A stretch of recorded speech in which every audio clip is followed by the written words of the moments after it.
Hi Jay, got a wee favour to ask. By the way, I hope you're enjoying your visit to the UK.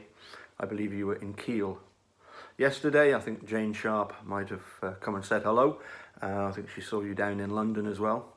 As you may know, because I sent you some information about it, I'm sure, last year we did an event called Mamathon, which involved 4 YouTubers, myself, Eric Jose, Ali Apperson and Tracy Strunsey, who goes under the name of Basically a Lawyer on her channel. We did this 48-hour live chat event where we went consecutively. We did slots of 3, 4, 5 hours at a time where we discussed the case, so that over the course of the 48 hours people could join in at any time, could tune in and get a watch of what was being discussed. So the plan is to do the same this year. Here comes the favour. If you might have 10, 20, 30 minutes at some point during the 48 hours, just to come in and join whoever's hosting the chat at that point to talk about, well, either making a murderer, or if that's going to be problematic, I'm sure a lot of people would like to hear a lot more about your Centre for Integrity of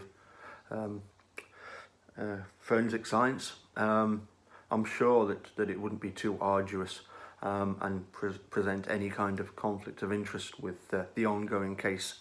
It would certainly help to raise, obviously, the awareness of the event. So as I say, just a wee request for you.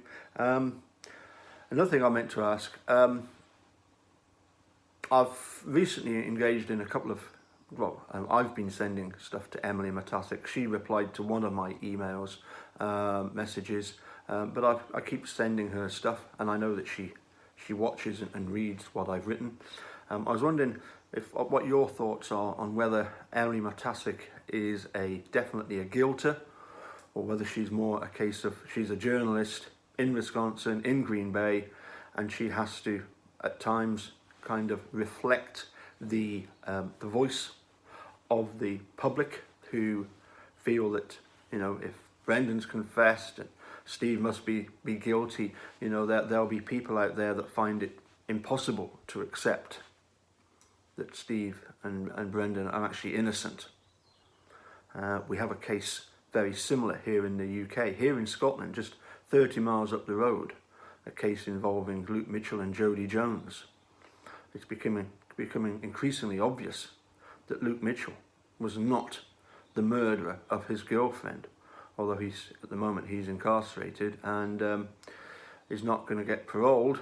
He had no chance of parole until he admits to something he quite definitely didn't do. But anyway, I can quite understand here in Scotland there are a lot of people who are convinced that Luke Mitchell is exactly where he belongs. Anyway, any thoughts would be most appreciated. Thank you for your time. Catch you soon. Bye for now.